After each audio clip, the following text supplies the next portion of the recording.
Good afternoon, everyone, and welcome. I know we have attendees from all around Europe today with us. My name is Salvatore Nigro, and I am the CEO of JA Europe. And I will be your moderator today. It is my pleasure to welcome you to the very first webinar on Blue Economy, organized in partnership with Euronext. And I'm here today with Sylvia Anderson from Euronext, Erik Jaschke from the UN Global Compact, Isabel Ucha, Heirik Hobby-Hoseland, James Johnston from Euronext. JA partners with Euronext to inspire students about sustainable finance and the blue economy, whilst helping them develop core job skills such as teamwork, problem solving, presentation, and entrepreneurial skills. And this webinar is the first activity of the Blue Challenge program that is supported by Euronext, and I really love it. I love it because I was born just in the middle of the Mediterranean, on the seaside. And I've been always amazed when I was young of the beauty of the sea, its richness, how the sea was supporting the economy of the people around me, family, community, and has done this for centuries. So what is really the blue economy? According to the World Bank, the blue economy is the sustainable use of ocean resources for economic growth, improved livelihoods, and jobs, while preserving the health of the ocean ecosystem. This is both a huge challenge, but as well as huge opportunity for the youth, for the young people today, what we call a JA Tomorrow's Heroes. You, the young people present today, you will have to tackle huge challenges ranging from climate change, future pandemics, sustainable energy sources, and so on. But as future entrepreneurs and business leaders, and given the fact that you already have your experience with your JA Students company, we wanted to draw your attention on the importance of the blue economy. Those are all big challenges, but also great opportunities, I said, for innovation, for creativity, for new business development. Open up your eyes, open up your mind, look at the blue economy. And at JA, we want to be at the bridge between the expert working on the blue economy together with the Euronext and major international organizations such as the UN, the business sector that are developing and growing the blue economy. A bridge between them and the young people across Europe, who through our initiatives will get a first-hand introduction to the issue at stake, as well as a huge potential in this exciting sector. So I want to really thank the partners and them for this opportunity. As I say, this would not have been possible without the support of Euronext. And I'd like to give the floor to Sylvia Anderson, here with Euronext. Sylvia, it is a great pleasure to have you here with us today. Please tell us why Euronext puts such a strong focus on blue economy. Thank you very much, Salvatore, and good afternoon to all of you. I am very happy to be here with you at the kickoff of this very exciting new program. I will briefly introduce the blue economy to you a little bit in more detail after Salvatore's introduction, and I will also explain why Euronext is so passionate about this important topic. So, what do we mean with blue economy? I think we all heard about green initiatives, right? That make our planet a cleaner and healthier place to live. But the word blue in relation to economy is less well known. The blue economy is about all economic activities related to oceans, seas, and coasts. Maybe we can go to the next slides. You will see this covers many different types of industries. You have the traditional, not exactly clean industries like fishing, shipping, seaside tourism. But the past years, fortunately, there are new sectors looking at a more sustainable use of our oceans. This can relate to the protection and cleaning up of our seas in itself, but the oceans and our waters are also used to create clean energy. What I've always found fascinating fact is that 71% of our planet is covered by water. What fewer people realize is that more than 90% of international trade happens over the seas. And that makes it even more important to carry out this trade in a sustainable way. For this, a lot of money is needed, and we need to think about new financial solutions. So why is Euronext, as a financial market infrastructure company, so focused on this topic? Maybe we can go to the next slide, Julia. If you look at the picture of this on this slide, the main countries where Euronext is present are the countries that are colored in dark green. And you will see that all these countries are next to the sea. All these countries have important fishing and shipping industries, and most of them have big international ports. Also, a large part of our coasts are visited by many tourists every year. So because we have this connection with the water and the oceans, we as Euronext have decided that as part of our strategy, we want to contribute to the support of the blue economy together with partners like JA and the United Nations.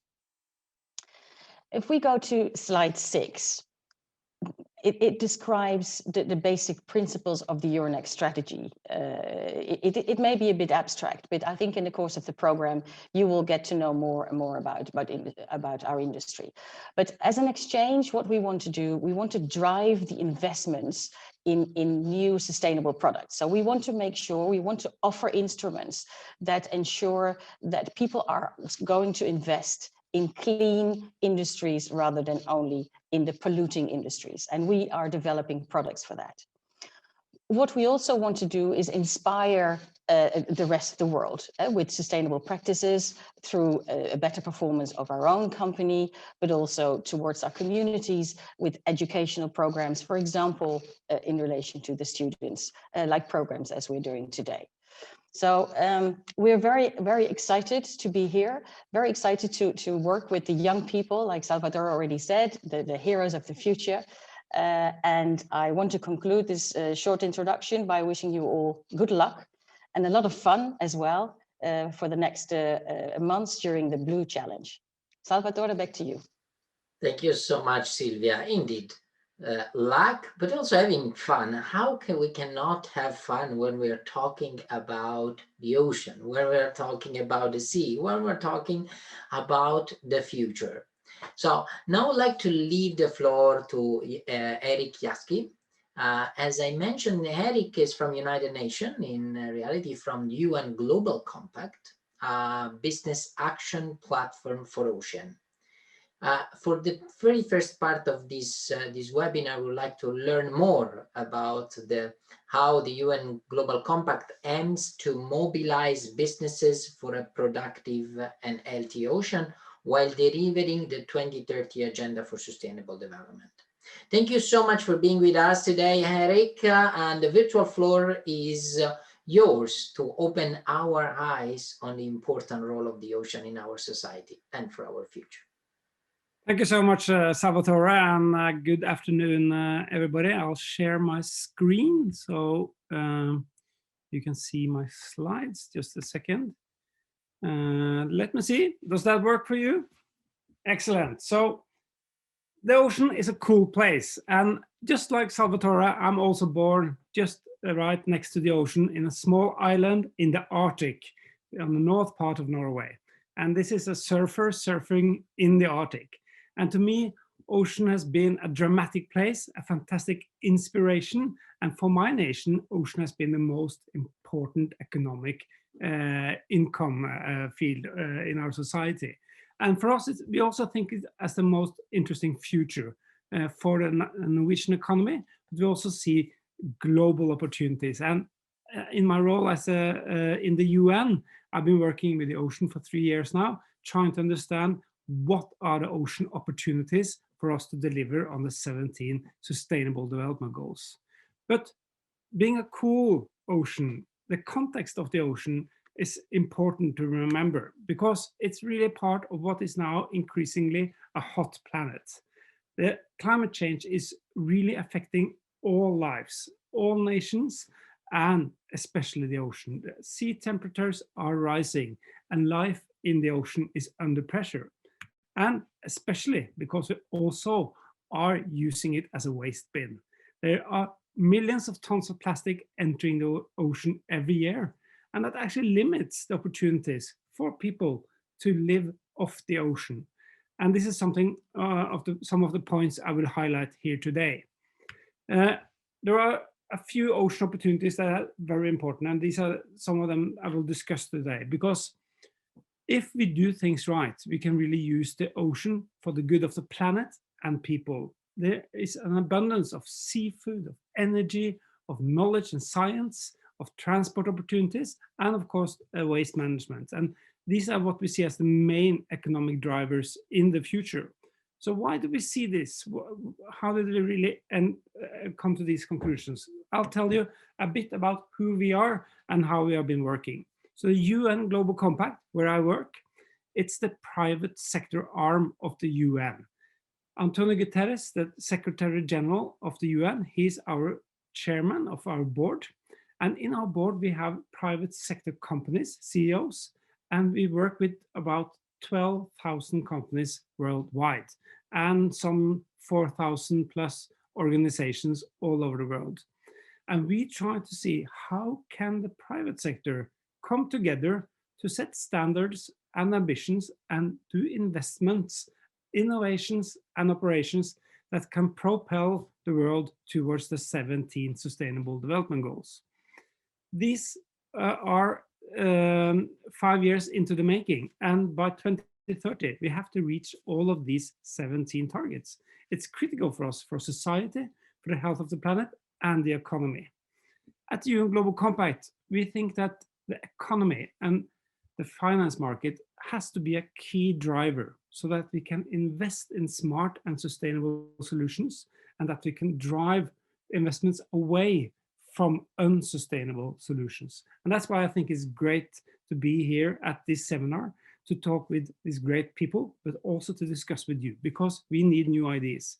We need fresh minds to really help us drive forward new thinking, new projects, and get out of the old tracks, because we are still on the wrong track. We are not heading in the right direction. And Guterres himself said that in this January, he said that so far it doesn't look like that we might need, that we will meet the 1.5 degree target. That is extremely unfortunate. And for you, the next generation who has to live with the consequences, that's a critical fact to deal with. But I think there is room for optimism. And more scientists say that if we do things right, we can really accelerate new growth, which is much, much more sustainable. So my role has been to work with a group of 40 large ocean-related companies, scientists and UN organizations to really find out what is ocean stewardship looking like in 2030 and what will be the key tipping points to really get this right. And I go through them now one by one.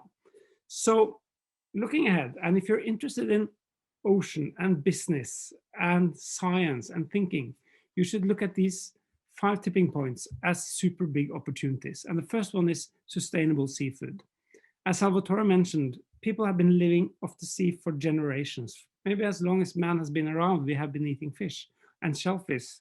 And we see that, and the Food and Agriculture Organization of the UN, FAO, they claim that the only protein source that can grow enough to meet the global demand of protein is actually seafood. And that needs to be aquaculture, because we have already reached the limits on wild capture fisheries. Even though if we improve wild capture control and regulations, it's only aquaculture that can grow enough to produce enough proteins.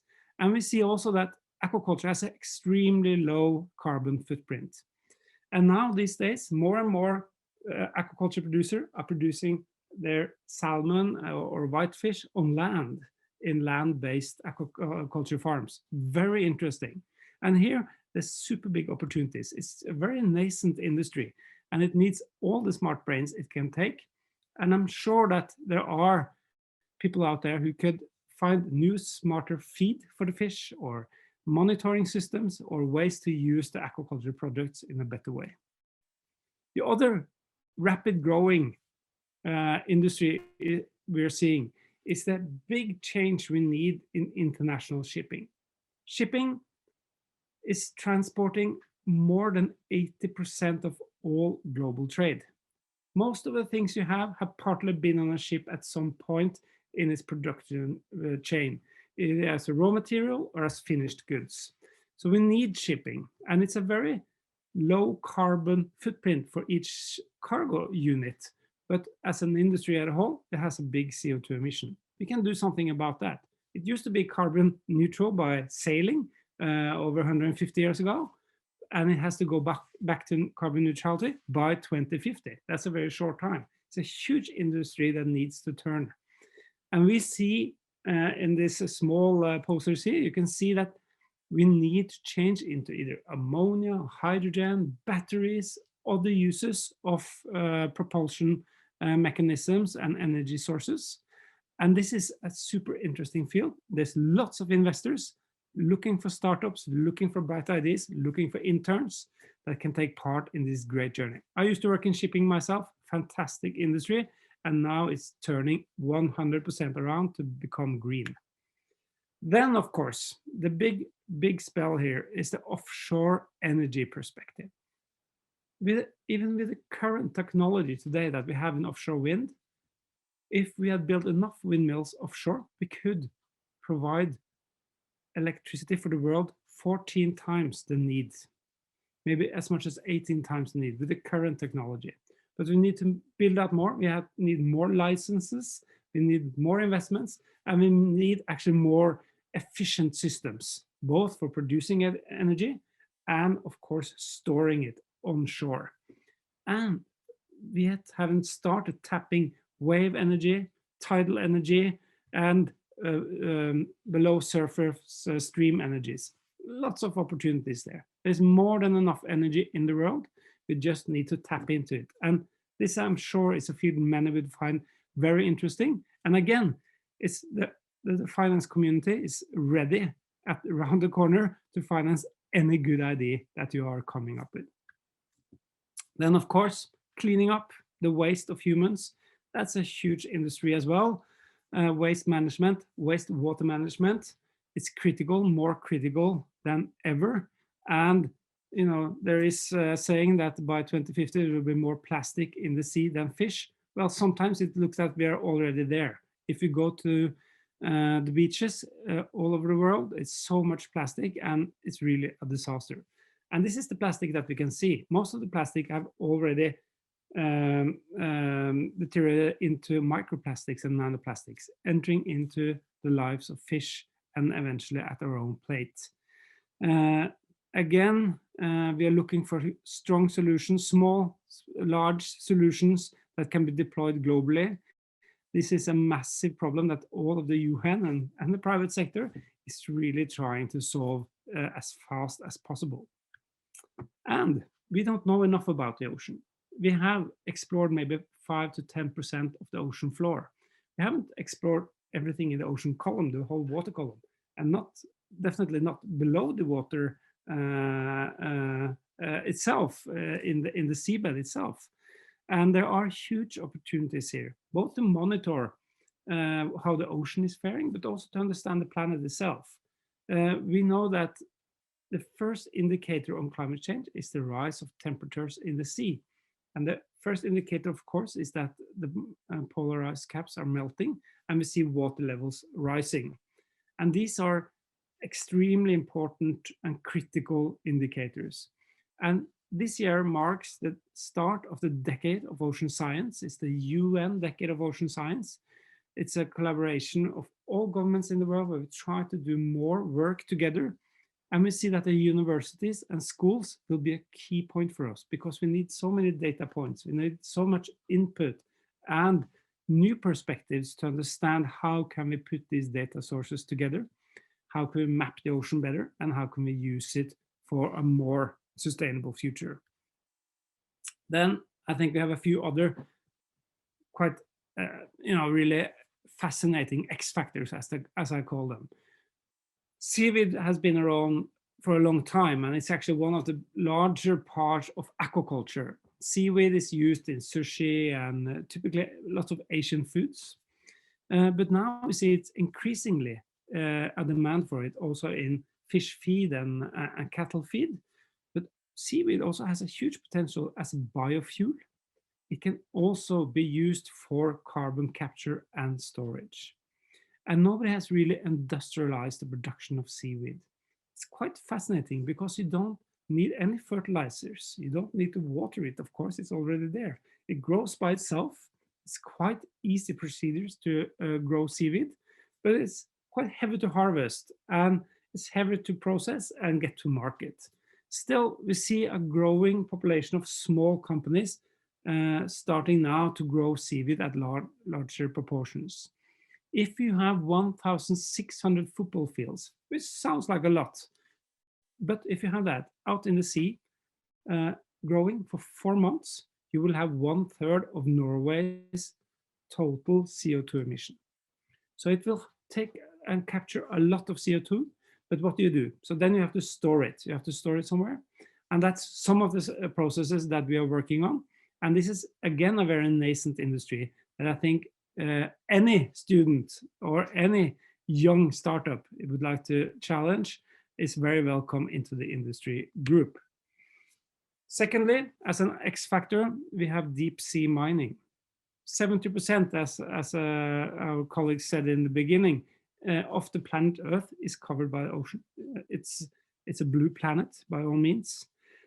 And you have areas large as Africa unexplored. And on the deep seabed, there's few spots that people have been down. We find abundance of metals and minerals, but also very, very fragile and special life. So this is a very controversial and difficult emerging industry. It has all the minerals and metals that we need for the green shift, for the green revolution, all the special metals in the windmills, in our cell phones, in all electric cars. We need the cobalt, we need all these rare earth minerals. And this is an industry that hasn't started yet. And the UN has a special agency for this. It's called the International Seabed Authority that is making a global rule set for how to extract these metals and minerals and how to actually share the surplus dividend. Even though you have private companies in, there will be a taxation on this industry that will be a part of the common good of the global society. I think that is very interesting.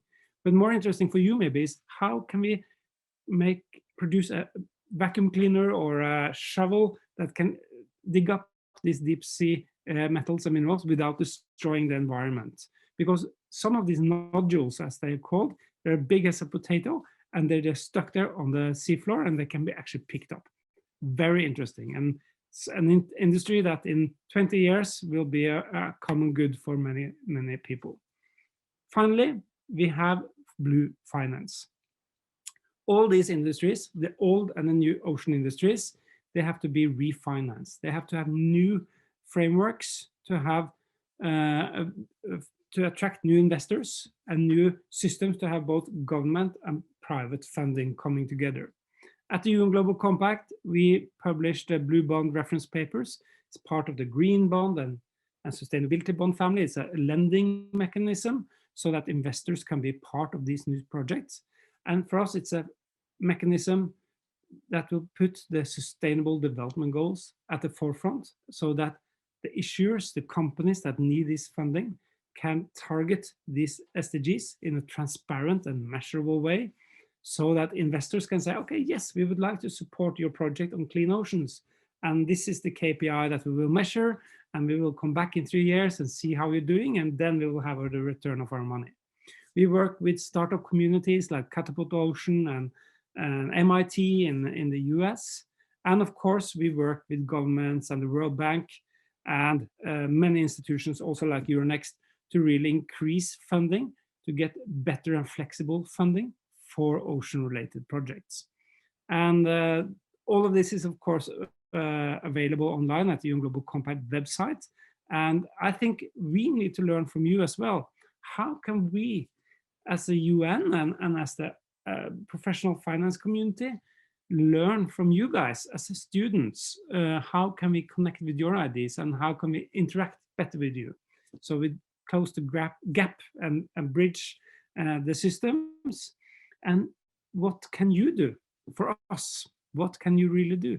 I think there's a lot of opportunities here to bring on and have internships in a more systematic way so that we can interact in a generational way for these very important issues in what we call the decade of action. This is the 10 years until the Sustainable Development Goals expire. And it's important for us that we actually come up with tangible solutions that the finance community is able to finance and that can make a profit in the end. Then we will have a cool ocean. So on a final note, we will have, when there is a winner at the end of your program, we would like to use our UN arenas and high-level meetings to highlight that winner. We will have the World Ocean Day on June 8th.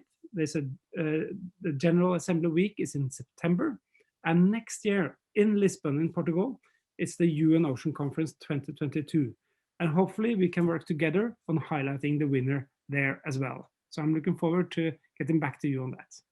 Thank you so much. And please use the chat function to yeah. Thank you so much, Eric. Thank you so much for the passion that you put in the subject. Definitely that is contagious. It's been contagious for me. I'm sure it's been contagious for the over 100 participants that we have right now connected, those young people that are coming across Europe. Feel free, everyone, to write your questions in the chat box. We'll pick up some of those questions for a later stage during the debate, but we heard from you on Global Compact. We'd like to move to Isabel Ucha, because Isabel is the CEO of Euronext in Portugal, and I'd like to hear from her why is Euronext investing in empowering sustainable growth and in particular in the blue economy.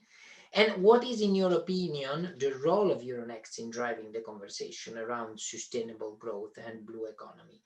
Isabella. Thank you. It's a real pleasure. I'm really excited to be with all of you here today. And that's for two reasons. One of them is that I have been a strong supporter of junior achievements for many years in Portugal. I've been a volunteer myself in some of your programs, and I really enjoyed it. And it's been a great experience to raise and to support the creativity of students like you that I'm sure will do fantastic projects. And also because I am very passionate about sustainability and about protecting our oceans and developing the blue economy. And I'm having this great opportunity to help Euronext also to play their part in these great goals. But let me start by telling you a short story that may help you to understand better what is the role of Euronext and what is the role of the exchanges. Let's suppose that Eric, it's not this Eric that just talked to you, but Eric is a fisherman in Oslo, in Norway, and he sells cod in Norway and in other Nordic countries. And his business is doing very well, but he is thinking bigger. He wants to expand his business, and he wants to expand to Portugal because he knows that Portuguese people enjoy codfish very much. But you know, he has already some bank loans, so he is already a little bit leveraged, so he does not want more debt, so he needs more capital. So he needs an option to finance the growth of his business, and that's where the capital market, the stock exchange, can give him an option. So the stock exchange is where he will find investors, so people like you and me, that want to invest in businesses, but they don't, that have savings but have no ideas where to invest or not that possibility. And so Eric comes to the stock market and attracts these investors to share the investment that he needs to do. So he sells them part of his capital, part of his shares in his company.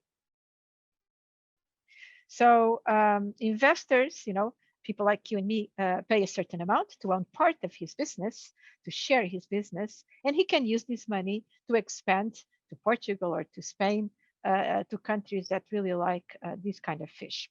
But Eric is also concerned that when he fishes, his boats pollutes the oceans, and because he uses fuel engines. And also, he's worried because when he catches the fish, he also catches by chance other fishes that he's not supposed to catch. So damaging the sustainability of the ocean. So he needs to invest also in different technologies for his boats so that he can be more sustainable and protective of the oceans.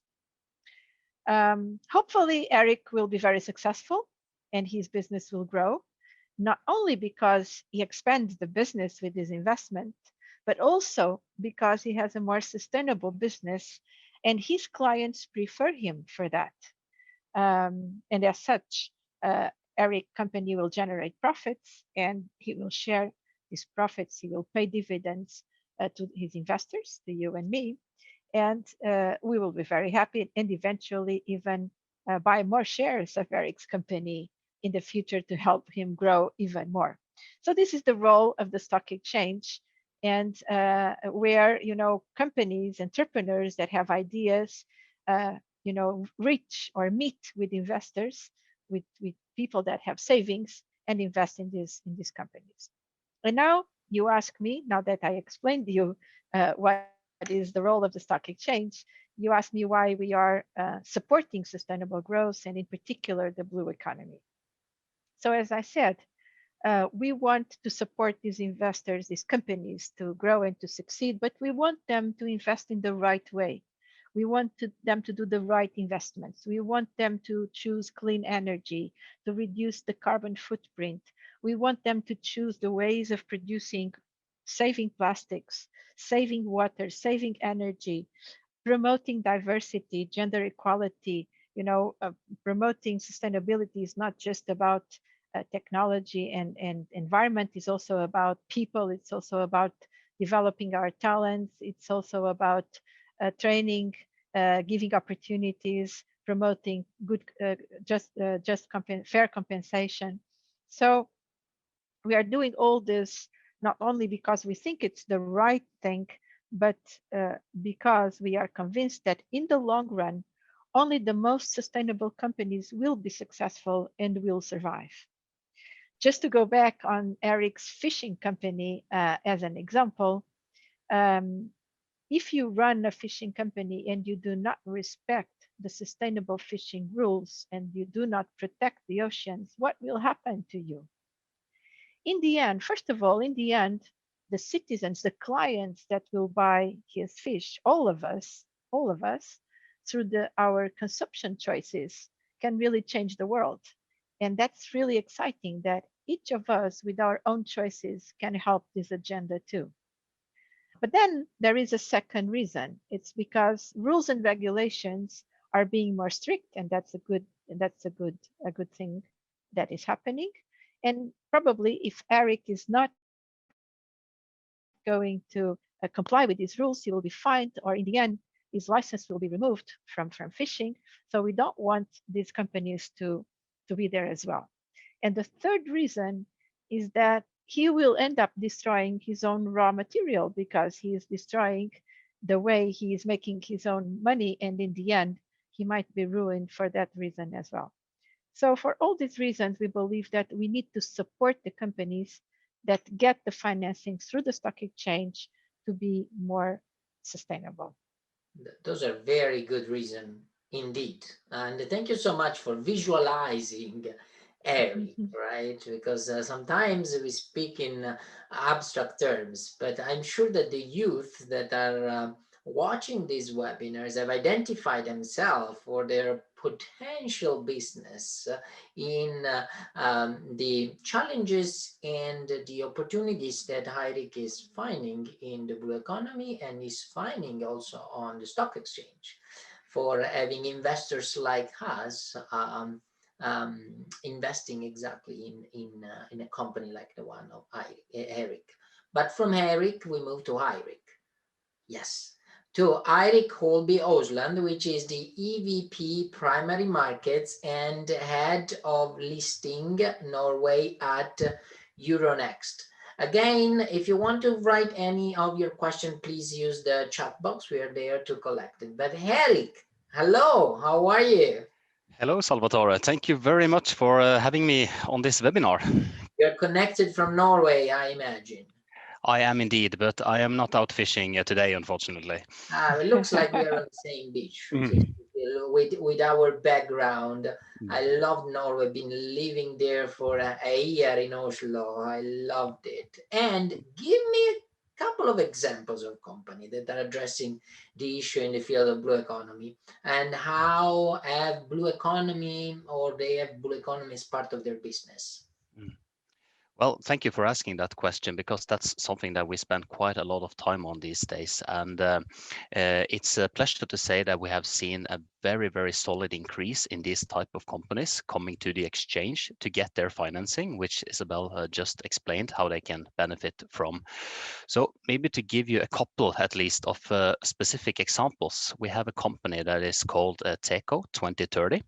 That is not by incident that it's called 2030. It's related to the goals that Eric mentioned this in his presentation. This is a company that provides various solutions to reduce the environmental footprint of the shipping industry. They do so in a couple of ways. First one, and their main priority, is to build hydrogen fuel cells in order to provide emission-free propulsion or power to ships. That would be as an alternative to fossil fuels such as diesel or gasoline. They also produce scrubbers, which are basically exhaust gas cleaning systems that removes harmful elements from exhaust gases that would otherwise go up to the atmosphere and then come down again in the ocean to pollute. They also, as a third product line, have water treatment systems that cleans the wastewater from invasive species and also and other possible health issues before that wastewater is being discharged back to the sea. So this is a very relevant company in this context. We also have another company which are providing many of the same services. For instance, purifying wastewater for cruise ships. They are called WOW and have similar solutions. And also, those are not the ones who are taking advantage of the financial markets to finance their growth. They are, or there are other companies that are also really taking advantage of the financial market, and how. We've been building on these two streams, right? The opportunities of the blue economy, and how do we link them up with the financial markets? How we can make sure that those ideas, those companies then grow. So basically, developing all of these products, it requires a lot of capital. It's expensive to do the necessary research, production, and in order to do so, they need to get investors on board to co-finance this together with them. And both of these companies have come to the exchange as quite small companies with a very good idea, with a good management, but without the resources to produce and to do the necessary research and development, and also the production lines. So what they have done, they have come to the exchange to raise the sufficient capital to actually do this. And WOW, the other company I mentioned, have been listed at the exchange for 7 years now, I believe. And during this time, they have several times went to the market when they needed more capital to finance and realize their project. And this is a company that have been able to do so, and they have grown very much. And today they are offering these services to a variety of clients around the world, and actually by that contributing to have less pollution in the ocean. It's a win-win. So it's a win-win. It's a win for the entrepreneur. It's a win for the company, but it's also a win for the society as a whole, because it has a ripple effect. It has a positive, definitely positive impact. Very, very quickly, because I saw a question that I was very intrigued about it. What is the most important reason for all of you personally to save the planet? So over there, I wanted to maybe Eric and also Isabel, because we're talking about institution, we're talking about organization, but what people, about ourselves, right? What is so important for us? I mean, just to give you a very personal example, one of my kids once told me, "Dad, your job is bad to the world because you are flying," and that, because of that, I mean, that really raised the awareness, and I was very pleased to be able to tell him that one of the reasons I'm do so is actually in order to be able to finance sustainable growth, because for the next generation, I feel it's it's really a requirement on us to do what we can to have a better future. That's so nice to hear. Isabel, what about you? Yeah, indeed. I have two children. I have a 17-year-old boy and a 22-year-old girl, and they are really concerned and discussing, you know, all these issues. And I really want to leave behind an effort that they can be proud of their mother, you know, having made an effort to leave them a better world and a more sustainable world, for sure. And I would have answered in the very same lines, both of you, now looking at my two kids. So this really points out of the importance of this project, because we're not looking just on our generation. I'm include already myself in the old one. I'm in the next generation. We're doing something for those young people, and those young people for the future generations, because you need to be fast forward looking. You cannot just look at today. If you want to capture those opportunities, look at the future. Look at the future with the eyes that have a positive impact on yourself as an entrepreneur, but on the society around you. So let me turn to the Vice President of International Primary Markets at Euronext, James Johnston, who is here with us today. James, hello, good afternoon. Hello, thank you, Salvatore. How are you today? I'm very well, thank you. And firstly, let me say how fantastic it is for me personally to take part in this discussion today, and how encouraging it is to know that our youth, our future leaders, are here today and shown a very keen interest in the future of our blue economy. And James, I saw when Eric was presenting, there was a slide and there was called ESG bonds. And all of us, all of the sudden say, what are those bonds? Boundaries, what is bonds for people? What are the ESG bonds? We know them in the separate sector. So we're talking now about ESG, and you're linking the word bonds with it. What is it? And how the ESG bonds, what role are they having in protecting the future of the blue economy? So let's start with this. Thank you, Salvatore. Well, firstly, I'm based at Euronext in Dublin, Ireland. So we're an island country with a rich history in fishing, for example. And so that industry alone represents a very important economic activity with many jobs, 11,000 in fishing industry alone. And as described earlier, and as we all know, the ocean is the main artery of international trade, with almost 90% of the world's goods being transported by sea. And as Eric also explained, the primary source of protein for half the world's population, and with marine fisheries alone employing more than 200 million people. So we all know the importance of the blue economy and the broad range of sectors and industries all competing for use of the same ecosystem, including fisheries, aquaculture, shipping and transport, tourism, and other industries such as oil, gas, and minerals. So the size and span of the blue economy in many ways is limited, and which is why we can all understand that the health of the ocean's ecosystem is so important for us all to benefit from. So focusing now on your question, what are ESG bonds and what are blue bonds, and indeed, what is a bond?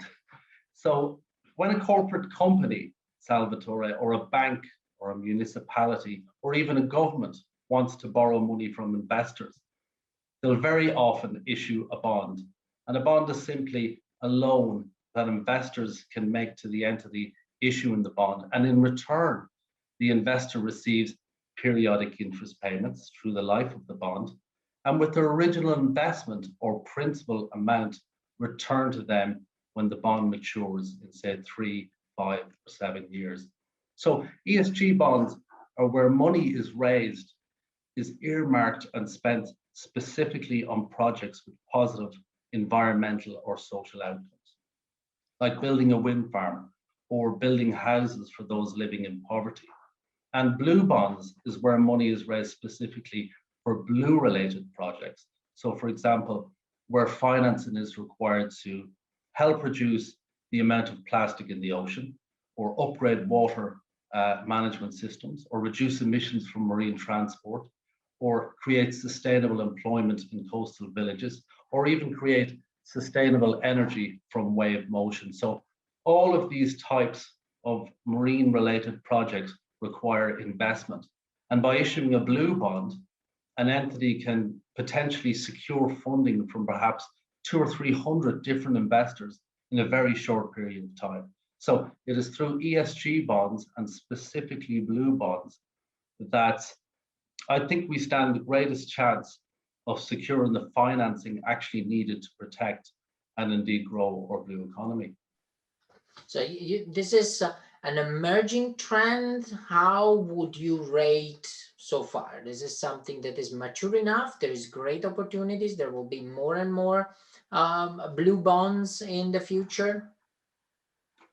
Yes, so it's a new market, a very new market. And so development of the blue bond market globally will take huge commitment and resilience from market players. So governments, corporates, development banks, financial institutions, and all those entities who, produce, who have products or services that rely on the planet's water resources. So to date, there have only been a small handful of blue bonds issued globally.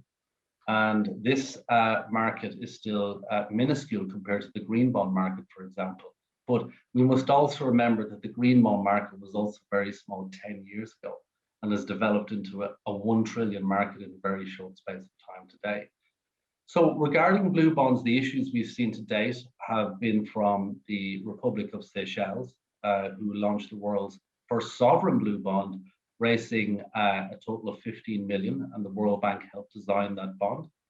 We've seen the Nordic Investment Bank launch the Nordic Baltic Blue Bond, raising 2 billion Swedish krona for projects such as wastewater treatment and prevention of water pollution. And even last year, Salvatore, during 2020, we saw 2 of the world's largest seafood companies from the Nordics, so Grieg Seafood and Mowi, both raised substantial sums of money by issuing bonds to finance environmental and marine-related projects, including sustainable aquaculture and pollution control. So in order to really kickstart the blue bond market, there are, of course, challenges that need to be overcome in order for blue bonds to really emerge as a distinct capital markets instrument, like green, social, or sustainability bonds. I think at its most basic, this requires a pipeline of acceptable projects, large enough in size. Also, a particular current constraint for the blue bond market is the lack of familiarity of potential market participants with this project. And this is exactly why we're here today, and why the United Nations Global Compact and Euronext, for example, are so concentrated in this area in order to build awareness at every level, and starting with our youth. So the blue bond market also needs support at Global Development Bank level, who played such a critical role in development of the green and social bond market. On the investor side, and in order to reach a wider audience of possible investors, blue bond issuers will benefit from listing blue bonds on stock exchanges with high transparency and sustainability like Euronext.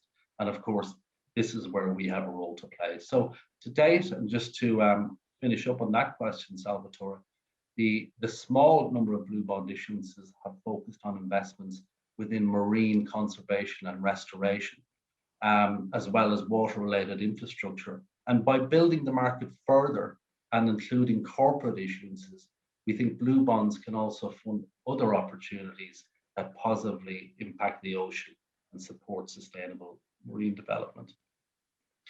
Thank you so much, because you're really opening up our eyes there, because we're talking about blue bonds. But with yours, James, with Eric, with Eirik, with Isabel, and with Sylvia's reflections today, when we're writing a strategic plan, or we're writing a business plan as an entrepreneur, in strategy, we define as, am I going to swim in a blue ocean or in a red ocean as an entrepreneur, right? Is the market in which I'm going to place my products, sell my services, is a red ocean, which means there are already too many fishes in that market. It is already saturated, and my business idea, as the business idea of the mini companies that are following us today, is too saturated, so there's too much competition, or it is a blue ocean. And in this case, it really fits what we're saying, because here I see a world of opportunities for Eric, as Isabel has told us out there. A lot of opportunity to attract investors, to leverage the bonds, to make good, as Eric has said, and to connect to stock exchanges, as Sylvia said, like Euronext. We're making this as a cornerstone, a pillar of the strategy, looking at ESG and looking it on the blue economy. Now, we have many questions out there. I see that some of you have already answered into the chat, but we're moving towards the end of this panel. Any final words also, Eric, that you would like to make? Sure, thank you, and thank you for the whole panel. I think this is a fantastic discussion, and thank you for all the questions. I've tried to answer some of them. I'm happy to connect at a later stage, because this is a very interesting crowd of people. I think the YA network and Euronext is a good hub for these discussions. And I think, as James also said, it's starting now, so we can still shape this in a very good way. And there's a deep interest from investors to understand what is sustainable and what's not, and how can we measure that. So thank you everybody for taking part and letting me speak, and hope that we can connect again at a later stage. Thank you, Eric. James, it's very, very important. I didn't ask you about your personal motivations about it. Yes, I suppose, like my fellow participants, I have a child as well, Holly, she's 12, and what was really encouraging for me during this lockdown period, and the type of projects that kids are involved with at a very young age, was actually a project she had to complete 3 weeks ago on the blue economy, and this is where I got all my material today, straight from the walls of her bedroom. So you get some advantage there, but your knowledge about the subject, I'm sure not everybody in the class had the same access to information. But I suppose, you know, my personal motivation is I wasn't very much involved in the whole area of ESG bonds until the Irish Stock Exchange became part of the Euronext group. And then within the Euronext group, it was very clear how passionate the whole area of ESG is for the group and what a key part of the Euronext strategy it is. So I was very lucky to have the opportunity to learn more and to get involved more in creating sort of business initiatives, products and services in the whole area of ESG. So, you know, I'm learning. I've learned a lot in the 2 years, and my personal passion for the area continues to grow. I learned a lot as well today during this panel. Definitely has been very instructive for me. Sylvia, are you still with us? Let me see if we still Yes, absolutely. I'm still with you. Ciao. What's your personal motivation? Well, I think like the others, right? I think you're confronted very often when you have children with questions like, okay, all the things that you're doing, how do you ensure that there is still a planet for me when I'm your age? And that is what makes you think, right? And I have two daughters, 20 and 23.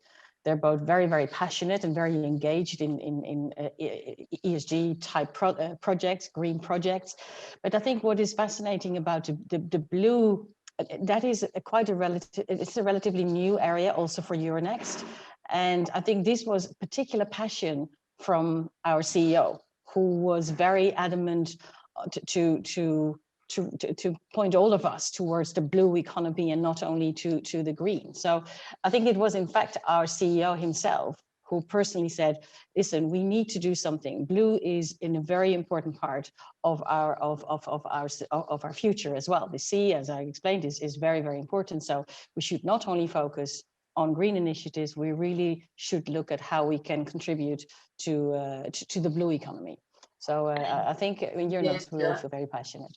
And you did it by leading by example in the partnership with Junior Achievement. As a matter of fact, Euronext supports the Euronext Blue Innovation Award and its mission to enhance blue education and improve the environmental sustainability of the community in which it operates, as we very well heard over the past hours. Now, the Euronext Blue Innovation Award will give the student companies from Belgium, France, Ireland, Norway, Portugal, the Netherlands, and the UK the chance to join the international competition and to develop and present innovative business idea related to the blue economy during the 2021 academic year, this year.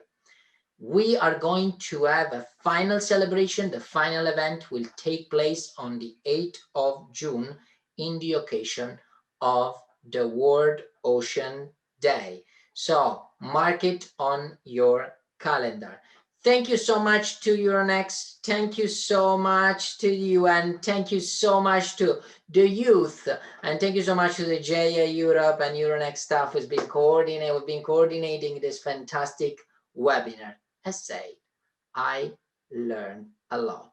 It's been a really good and great deep dive in the blue economy. Bye, everyone.